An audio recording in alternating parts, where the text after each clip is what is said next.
Good afternoon, Jets Nation. Welcome to the G-Jet Show. And the 9th day of training camp has concluded, and here are the top takeaways from today. But before we get into today's video, I quickly want to mention that I've started a fantasy football league over on ESPN. It's non-PPR, free to join, and you get a $20 Amazon gift card if you win. And as of the time of me recording this right now, there are 4 open spots available. It's first come, first serve, so if you want to join, now is your best chance to do so, because probably tomorrow there's not going to be any open spots available. So if you want to join, click the link down below in the description. It's going to be the first one that appears. Before we get into player performances, let's go ahead and talk about the injuries.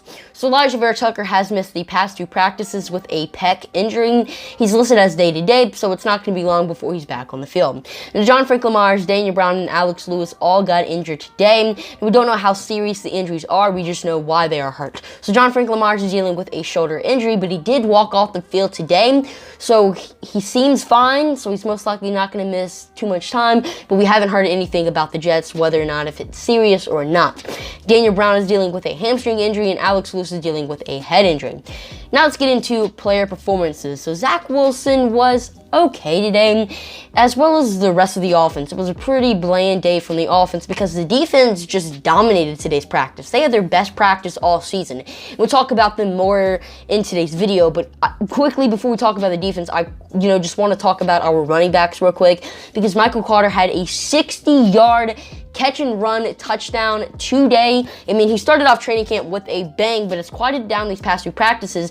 And just as I was about to worry about him, he goes ahead and scores a 60-yard touchdown. So all is good with Michael Carter. I mean, the Jets have a running back by committee. We were just giving other people some touches first, but now Michael Carter getting the main amount of touches now, and he goes ahead and scores a 60-yard touchdown, showing off that explosiveness that he had in college. And I cannot wait to see what he's going to do August 14th against the Giants, in game form, because it's going to be absolutely special. Now, Austin Walter, who we claimed off of waivers earlier in the offseason, was our 3rd string running back today. Now, that might not seem like a big deal, but he started off training camp as our 6th string running back. So the fact that he has worked his way up all the way to be now working behind Tevin Coleman and Michael Carter and working in front of Josh Adams, Lamichael Piron, and Ty Johnson is pretty crazy. I mean, I don't think he has that great a chance of making the team. He hasn't had much snaps in the NFL. He's just, mainly a practice squad running back. And just because he's having a good training camp doesn't necessarily mean he's going to make the team. But if he can play well in preseason games, definitely expect this guy to get a call saying he made the roster. But he's just been having a really good training camp. Michael LaFleur's really high on him. We're just going to have to see what the future holds for him.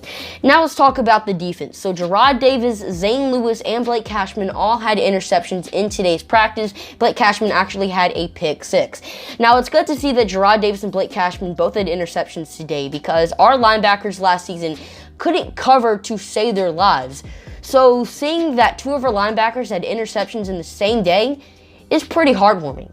And Zane Lewis has had an interception in 2 straight practices. Now, he's, similar to Austin Walter. He's a practice squad player who's been having a good training camp. And he's most likely not going to make the roster unless he plays good in preseason games. But Zane Lewis has been on a roll these past 2 practices. And Bryce Huff had 3 sacks today. Now, yes, he was working with the 2nd team, but still, he had 3 sacks.